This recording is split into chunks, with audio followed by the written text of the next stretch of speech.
অধ্যকার আজকের এই বিক্ষোভ মিছিলের উপস্থিত সংগ্রামী নেতৃবৃন্দ, আপনাদেরকে সবাইকে জানাই বিপ্লবী শুভেচ্ছা।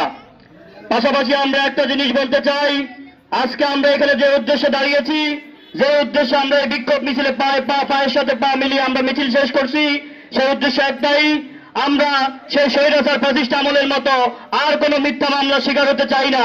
কিন্তু দুঃখের বিষয়, এই 5 তারিখের পরে যারা আবারও নতুন করে সেই মিথ্যা মামলার প্রচলন শুরু করছে, তাদেরকে আমরা বলে দিতে চাই, মিথ্যা মামলা থেকে বেরোয় আসেন। প্রকৃত আসামি যারা, প্রকৃত দোষী যারা, প্রকৃত সন্ত্রাসী যারা, আসুন সবাই ঐক্যবদ্ধভাবে সে প্রকৃত সন্ত্রাসীর বিরুদ্ধে ঢুকে দাঁড়াই। সকল দল মত নির্বিশেষে সকল গোপালপুরবাসী আমরা ঐক্যবদ্ধভাবে সন্ত্রাসীদের বিরুদ্ধে দাঁড়াই। শুধু শুধু অসহায় আমাদের নিরীহ অনেক নেতৃবৃন্দ আছে, অনেক নিরীহ লোকজন আছে, তাদেরকে আমরা হেনস্থা না করি। অনেকের রাজনীতিক প্রতিহিংসার কারণে অনেকের জীবন হয়তো ধ্বংস হয়ে যাবে। আপনারা আজকে গেলে, তুলাছড়ায় গেলে খোঁজ দিয়ে জানতে পারবেন, যেই সব ছেলেরা রাস্তায় বসে মোবাইল গেমস খেলতো, তারাও আজকে অনেকে এই মামলার আসামি। তাই যারা এই মামলার সাথে জড়িত আছেন, তাদের সবাইকে বিনীত অনুরোধ করব, দয়া করে যারা এই মামলার সাথে, এই ঘটনার সাথে জড়িত আছে, তাদেরকে চিহ্নিত করুন। আগামী 2-4 দিনের ভিতরে আমাদের উপজেলা প্রশাসন, আমাদের স্থানীয় নেতৃবৃন্দ সহ আমি আশা করব যেন আমাদেরকে খেলাটার অনুমতি দেওয়া হয়।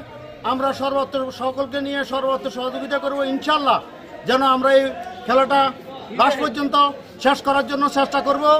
এবং আমি 2 নম্বর গোপালপুর ইউনিয়ন বিএনপির পক্ষ থেকে আমাদের যে মামলা হয়েছে, আসলে এই মামলার আমরা কোনো কিছুই জানি না।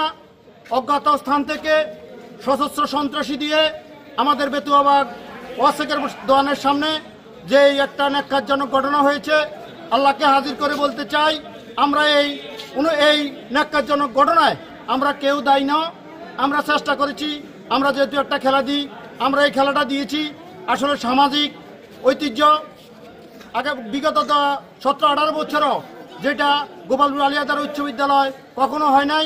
আমরা চেষ্টা করছি যে এই খেলাটা দিয়ে মানুষের এবং এলাকার গ্রাম্য একটা আগে থেকে যে একটা ইয়ে আছে, যে এই মানুষের ফুটবল খেলার প্রতি মানুষের একটা আগ্রহ আছে, এবং উৎসাহ উদ্দীপনার মাধ্যমে আমরা খেলাটা যেভাবে বিগত 3 দিন যেভাবে খেলাটা আমরা দিয়েছি, প্রত্যেকটা অঞ্চল, আমানুল্লাহপুর, জিততলি, আমিষাবাড়া সহ পাশের ইউনিয়ন মিররিশপুরের আমাদের যে সমস্ত ভাইয়েরা খেলারা আসছেন, আমাদেরকে সবাই ফোন করে আমাদেরকে বলে যে ভাই খেলাটা দেওয়ার জন্য চেষ্টা করেন। 17 তারিখে আমাদের ক্রীড়া পরিচালনার কমিটির নেতৃবৃন্দ এই গোপালপুর বাজারে বসে তাদের মধ্যে মিট করে দিয়েছেন।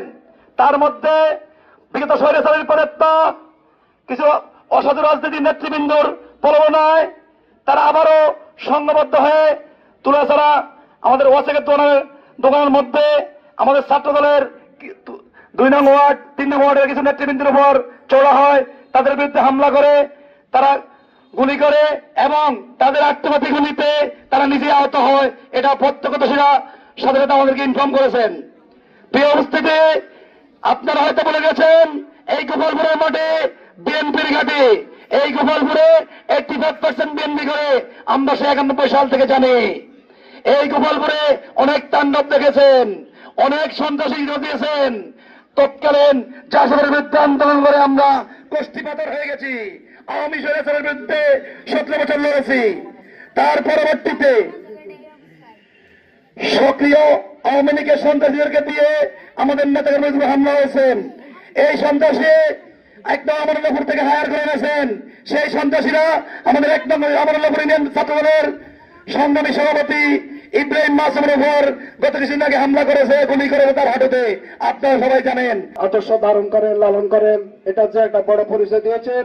আমরা আপনাদেরকে আবারও ধন্যবাদ জানিয়ে আগামী দিনেও আপনারা সবাই মিলেমিশে থাকবেন এই আশাবাদ ব্যক্ত করে আজকের বিক্ষোভ মিছিলের এখানে সমাপ্তি ঘোষণা করছি। আসসালামু আলাইকুম।